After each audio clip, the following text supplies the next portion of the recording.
Station, this is Houston. Are you ready for the event? Houston Station, we are ready for the event. WFSB TV, this is Mission Control Houston. Please call station for a voice check. Station, this is Tyler Hughes with WFSB TV. How do you hear me? Hi, Tyler. This is NASA astronaut Jack Hathaway with my colleague, NASA astronaut Jessica Meir, and we've got you loud and clear. Well, thank you guys so much, and thank you for taking some of your precious time out of your day to speak with us here in Connecticut. We really appreciate it, and of course, I want to start by wishing you both also a happy Earth Day. Here on Earth, we're celebrating, but I want to know how you're celebrating up in space and how being in space has sort of changed your perspective of things on this Earth Day, and if you have an Earth Day message to Connecticut and the rest of the world. Well, first of all, I believe that every day should be considered Earth Day because, especially being up here with a view that we are so fortunate to have, it really gives you this profound and deep understanding and appreciation for our home planet. When you look around in this vast void and blackness of space and you see this precious blue gem below you, it is so beautiful, so gorgeous with all of its colors and textures, and you see this thin, tenuous band of an atmosphere that is all that is promoting life on this planet. You realize how gorgeous it is, of course, but how utterly fragile it is as well. And for me, I was an avid environmentalist before my first space mission, but I think a lot of people, even if that wasn't an important part of your life before that, when all astronauts come up here, they really do have this change, this shift in perspective to that full-on appreciation for how unique and special and fragile our planet is and how we truly do need to protect it. And even for me as an environmentalist, that resonated even more loudly when I first saw the Earth from space and stayed here in low Earth orbit, circling around it every 90 minutes. So I think, to me, that is the main message to Mother Earth. She is absolutely gorgeous, undeniably beautiful, but utterly fragile, and we need to treat her as well as she has treated us.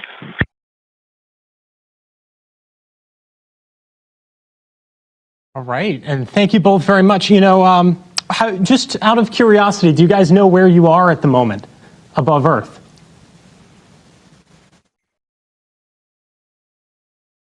I think right now we're heading southeast over the Pacific Ocean.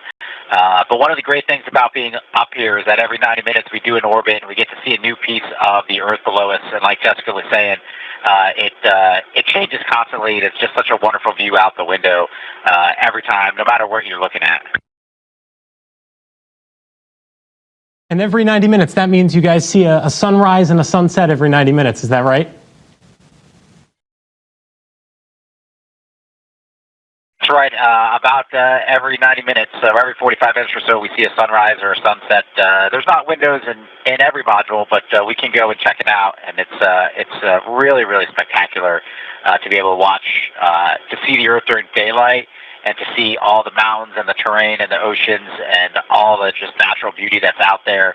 Sometimes it's actually hard to see cities, and at night, the glow of the cities as they come up it's a really incredible view, and it's a wonderful opportunity any time of day. You might get a night pass, you might get a day pass as you float over to the window. And one of the reasons we're so lucky to have both of you with us today, not just are you astronauts in space right now, but both of you are actually New England natives, if I get that right. Jessica, you're from Caribou, Maine. Jack, you're from right here in Connecticut, from South Windsor. And so I was wondering if you could talk just a little bit about your roots here in New England and then how that led you to becoming an astronaut. Absolutely. I grew up in Caribou, as you mentioned, a very small town, actually the northeasternmost town in the United States. So I would say that's really the real New England. Jack and I have a pretty playful banter about what comprises New England, but we don't need to get in that now. Lots of love for Connecticut today, of course. I grew up in Caribou, that small town, and both of my parents were from other countries. So I I think that one of the things for me, I had this passion for the world around me. I was really interested. I had this curiosity, and I think that led to me wanting to pursue a career in science, especially in the biological sciences. And I think that was fueled by my mother. She's Swedish, and she has this real appreciation for nature. Growing up in a small town in northern Maine with lots of trees, I think I just had that innate curiosity about the plants and animals around me. Neither of my parents knew anybody that worked for NASA. We were, as I said, they were from other countries, and we were not connected to really any NASA roots, but something sparked that curiosity in me, and I started saying I wanted to be an astronaut from the time that I was 5 years old. So I think just the community that I was in really fostered that. My parents, the school system really kind of fostered that dream, and I never really said anything else since then.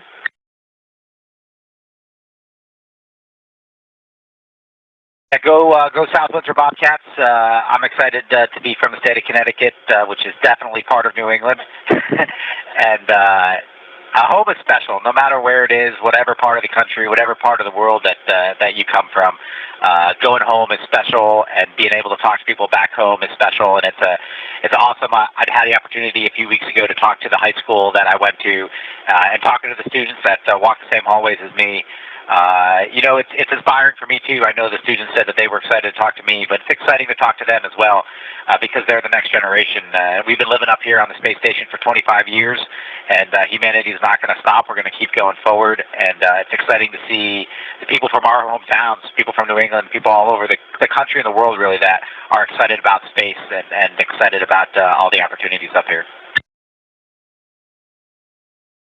And, you talk a little bit about that the station has been, continuously habited by humans for about 25 years. And, that alone, not to mention all the other missions we take on, is certainly a significant expense to the country, right? And so one of the questions we have is, why is this expense and this effort that we put into human exploration, not just in microgravity, but beyond into deep space, why is that so important for humanity that we continue doing that?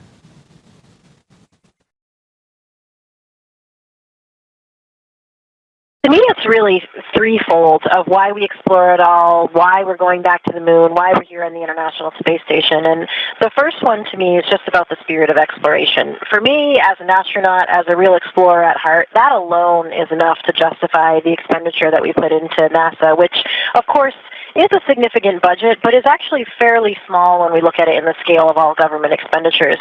But exploration, this desire to explore, if we didn't have this innate characteristic as humans, we would have never even discovered all of the continents on our own planet. So to me, that is just part of our ethos as humans, and satisfying that, I think, is what makes us human. The second area is science. Now, I'm also not just an explorer, I'm also a scientist, so that one is very, very important to me. Basic science that we do here on the International Space Station and in other areas in NASA is fundamental to the discoveries. It has vast applications not only for the future of space exploration, but also for life back on our planet. So keeping that level of funding going to pursue those basic science objectives is huge. If we look at an example from the Apollo missions, we are still learning new things from the Apollo samples today, from those samples from decades and decades ago, and that's because we have new technologies now, so we can look at the same sample in a totally different way. We're still learning new things from those very samples. With the Artemis mission and our return to the moon, we'll be going to regions of the moon that we've never explored before. We have a whole new host of scientific questions in areas that are very, very interesting. For example, they have volatiles in the regolith. They have water and other gases, so we can use those things to fuel future exploration and also to understand more about the moon, about our own planet, and about the solar system.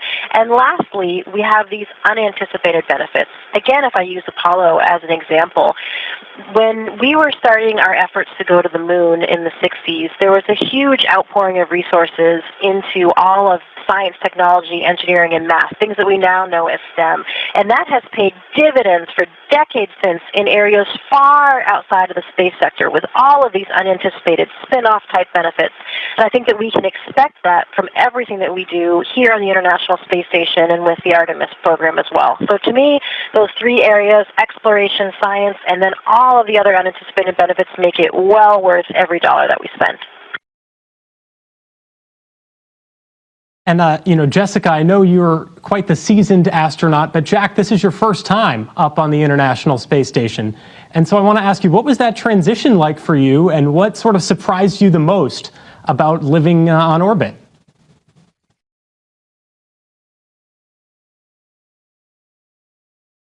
Thanks for the question, Tyler. Yeah, I'm a rookie up here. It's been an incredible experience.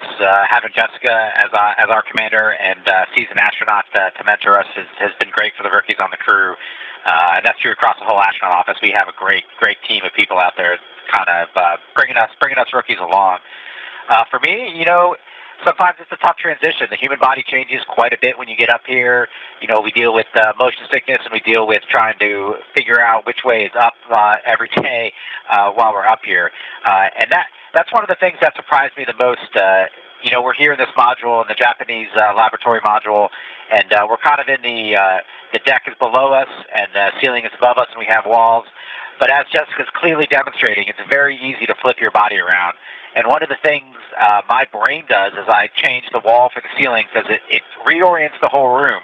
And it almost feels like I'm in a new room as the walls become the ceilings and the ceilings become the floor. And my brain's trying to figure out, am I in a new room? Did I move somewhere? What's going on? And that was a pretty intense transition in the first week or so. And now I'm much more comfortable flipping upside down and around and getting into the right body position to work on any of the surfaces here inside the space station. So being a rookie up here is pretty awesome. It's been 2 months now. We feel like we're dropping the rookie aspect and trying to get some experience under our belts. But looking forward to the next couple months and seeing what we can learn. And, you mentioned right now that you're in the Japanese module on the space station. And one of the things that is so fascinating about the International Space Station is just how international it is. It's a collaboration between, so many different nations. And, one of my questions is, we seem to live in a world where diplomacy and international cooperation has been weakening. And so what about that partnership on the space station makes it so strong and so fruitful? In terms of the cooperation between countries that we have in space? I think the International Space Station is a perfect example of what we can accomplish when we truly work together. None of us alone, NASA, Roscosmos, the Japanese, Canadian, or European space agencies could have accomplished this on their own, but it was something that we were able to accomplish when we brought all of our assets together. And so I think we can learn from that when we have these areas of strife and these areas of conflict on the ground, to think about that, really how we can rise above. I like to think that we provide a very positive example of what it takes and what we can do when we work together. And also, the International Space Station was very intelligently designed by those that came up with the idea. They actually made it quite a codependent relationship, with some of the assets coming from us, some of the assets coming from our other partners, so that it almost forces this kind of dependency on each other, which then allows all of us to keep working together, no matter what might be happening on the ground. So hopefully to us, it provides a ray of light and a ray of positive hope of what we can do if we decide to put our differences aside and to accomplish a shared goal. And of course, the International Space Station you guys are constantly working on all different types of science and research. I'm curious if you could sort of give us a window into some of the research that you're doing up on orbit at the moment.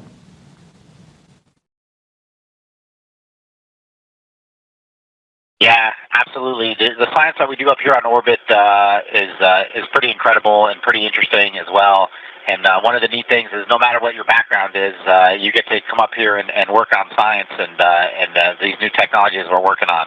For example, right now, we're growing cells in microgravity because there's special attributes when the cell growth isn't subject to the force of gravity, that it can grow maybe more like it would inside of a human, and we can create new types of, or new proteins or new types of scenarios where we can have the cell growth up here, then return it to the Earth, and scientists back home can use all the expensive and crazy equipment that they have down there to have a better understanding of how all that process works.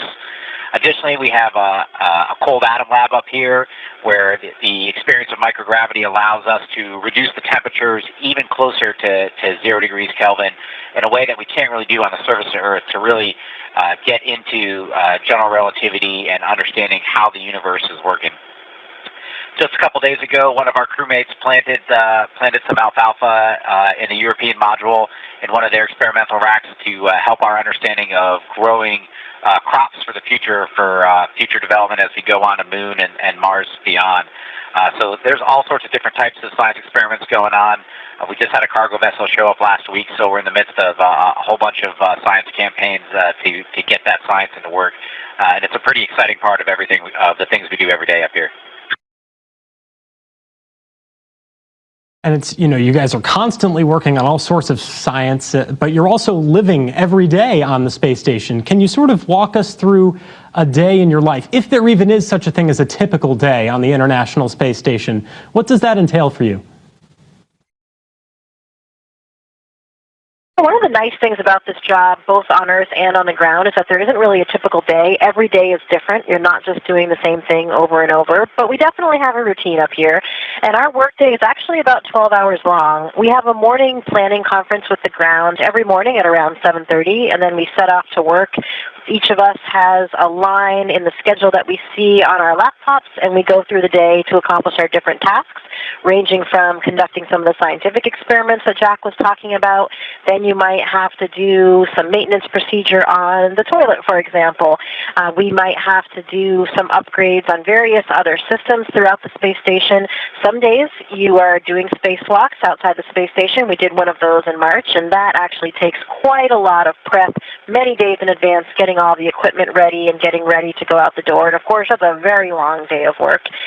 We have a midday meal on an average day, about midday through the day, and then we get back to work again. And then we have an evening planning conference after all the activities are wrapped up at about 7:30 p.m. So like I mentioned, about 12 hours. So it's a pretty long work day compared to what most of us do down on Earth.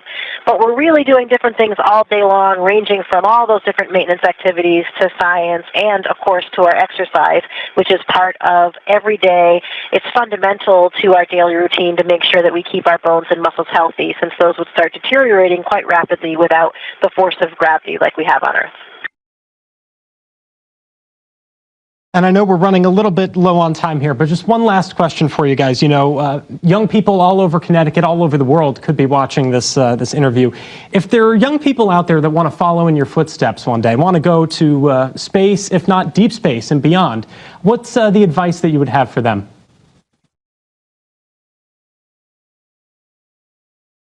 The advice we have for young people the world over is to follow your dreams and do the things that you love. Becoming an astronaut, if that's your dream, is an awesome dream to have, and both Jessica and I have had it from a very young age.